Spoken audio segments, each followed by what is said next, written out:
السلام علیکم ورحمۃ اللہ وبرکاتہ۔ آج کا جو حدیث ہم بیان کرنے جا رہے ہیں اس کا نمبر ہے 3686۔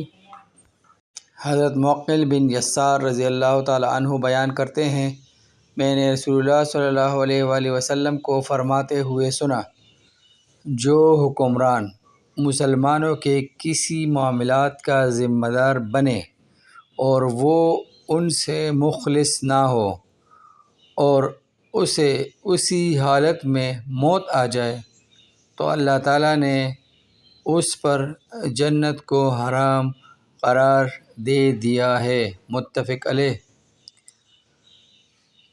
کیا کر سکتے ہیں، کیا کہہ سکتے ہیں؟ آج کل کا جو دور ہے تو اس میں تو اگر اس حدیث کو دیکھا جائے تو جتنے بھی حکمران ہیں جن کو اللہ تعالیٰ نے یہ مسلمانوں کے حقوق معاملات کا ذمہ دار بنایا ہے تو اس حساب سے تو کسی پر بھی جنت حلال نہ ہوگی۔